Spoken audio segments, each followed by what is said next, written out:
Hello guys, আমি MRH explainer আজকে থেকে এই চ্যানেলে মাঙ্গা এক্সপ্লেন করা শুরু করব। তোমাদের জন্য আজকে একটি নতুন মাঙ্গা নিয়ে এসেছি। এই মাঙ্গাটি আগে থেকে এক্সপ্লেন করেছে কিনা কেউ আমি জানি না, কিন্তু আজকে থেকে আমি এক্সপ্লেন করব। চলো তোমাদের এক্সপ্লেন করা শুরু করি।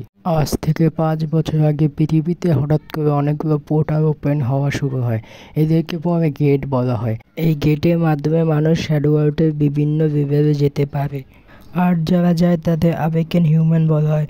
তাদেরকে শ্যাডো ওয়ার্ল্ড নিজেই চুজ করে, আর যাদের চুজ করে তারা অনেক শক্তি পায়, কিন্তু তাদের কোনো ঠিক ঠিকানা নেই কোন সময় তারা পটল দেবে। গল্পের শুরুতে সুতাওয়ের উপরে একটি মনস্টার অ্যাটাক করে। মনস্টারটি সুতাওকে মারতেই যাচ্ছিল, তখনই রোজুই মনস্টারটিকে একেটাকে মেরে ফেলে। রোজুই বলে, ভয় পেও না, আমরা এখান থেকে জীবিত ফিরে যাবো। থেকে আনিয়া বলে, হোয়াট দ্য ফাক, আমরা ওদের যত মারছি ওরা তত বেড়ে যাচ্ছে। আমি এখন বিরক্ত হয়ে গেছি ওদের মারতে মারতে, আমার শক্তি শেষ সব। ঝাও আনিয়ার কথা সম্মতি জানিয়ে বলে, আমার 70 বছর বেঁচে থাকার ইচ্ছা ছিল, কিন্তু এখন মনে হচ্ছে আর বেঁচে থাকতে পারবো না। আমাদের মেইন ক্যারেক্টার বলে, তো এখন আমাকে চেষ্টা করতে দাও। যাও এবং রোজুই বলে, তুমি একজন নতুন যে কিনা এইমাত্র শ্যাডো ওয়ার্ল্ডে প্রবেশ করেছো। এই তোমার কি মরার ইচ্ছা?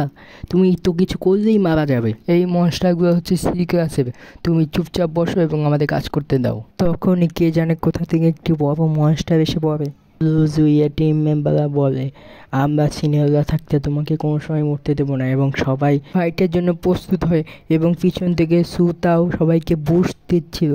সবাই মনস্টার টুপে ঝাঁপিয়ে পড়ে। সুতাও, আনিয়া, ঝাও এবার পিছন দিক থেকে অ্যাটাক করে এবং সামনের দিক থেকে রোজুই অ্যাটাক করে। মনস্টারটা এক হাত দিয়ে আনিয়া এবং ঝাও এবং সুতাওকে ছুঁড়ে মারে। মনস্টারটা রোজুইয়ের তরবারটাকে আটকে ফেলে এবং রোজুই ভয়ে কাঁপতে থাকে। আমাদের হিরো সুতাওকে বলে, আমি কি কিছু করতে পারি?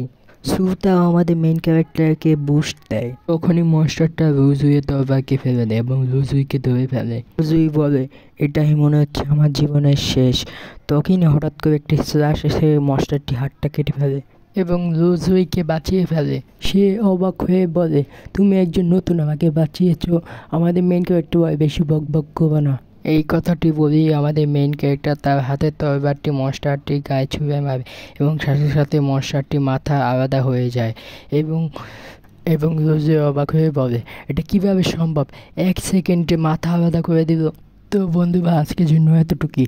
আমি পরের পার্ট খুবই তাড়াতাড়ি আনার চেষ্টা করবো। আমার কাছে বেশি সময় থাকে না, কারণ আমি স্কুল স্টুডেন্ট। আমি রাত 2টো বাজে এই ভিডিওটা বানাচ্ছি, তো সবাই একটু অ্যাডজাস্ট করে নাও। সবাই লাইক এবং সাবস্ক্রাইব এবং কমেন্ট করে আমাকে সাপোর্ট করো। তবে নেক্সট পার্ট খুবই তাড়াতাড়ি আনবো। তো বাই বাই।